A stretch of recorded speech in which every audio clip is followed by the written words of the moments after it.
প্রেমিক বা প্রেমিকার টানে বিগত দিনগুলোতে বিদেশ থেকে বাংলাদেশের তরুণ তরুণীদের ছুটে আসার একাধিক ঘটনা ঘটলেও এবার পঞ্চগড়ের তেঁতুলিয়া উপজেলায় ভারতের মুম্বাইয়ের বান্দ্রা থেকে সানজিদা রুমা নামে এক ভারতীয় তরুণী ছুটে এসেছেন। তবে এই ঘটনা ভালোবাসার টানের না অন্য কিছু তা নিয়ে জল্পনা কল্পনা সৃষ্টি হয়েছে স্থানীয়দের মাঝে, দানা বেঁধেছে রহস্যের।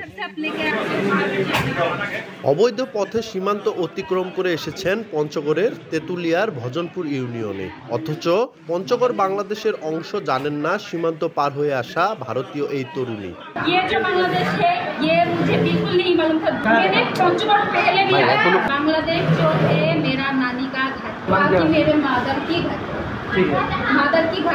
फादर की जो घर है ना वो है इंडिया, तो इसलिए थोड़ा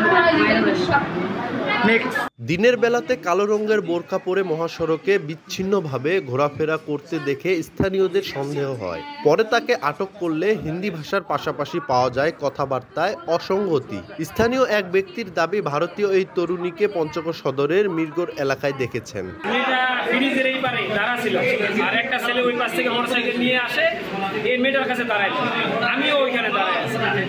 এদের জন্য অপেক্ষা করতেছি আমাদের দুইজনের জন্য।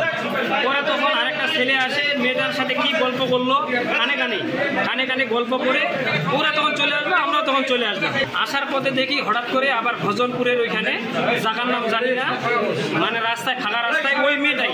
এদিকে অবৈধ পথে ভারতীয় তরুণী আসার খবর পেয়ে ইউনিয়ন পরিষদে গিয়ে বিজিবি পরিস্থিতি বিবেচনায় তাকে উদ্ধার করে তেঁতুলিয়া মডেল থানা পুলিশের কাছে হস্তান্তর করে। অবৈধ অনুপ্রবেশের অপরাধে মামলা দায়েরের কথা জানান এই কর্মকর্তা।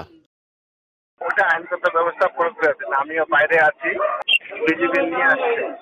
নাম ঠিকানা স্পষ্ট পায় না। এটা বেসিকলি এলাকার লোকজন আইডেন্টিফাই করছে এবং ধরে রাখছে। তার সাথে কথা বলে যতটুকু জানা গেছে যে সে ভারতীয় নাগরিক, বান্দ্রাতে তার বাড়ি।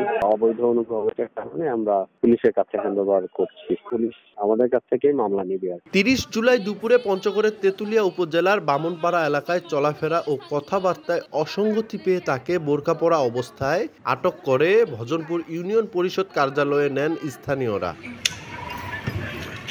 সোহাগ হায়দার, সময় সংবাদ, পঞ্চগড়।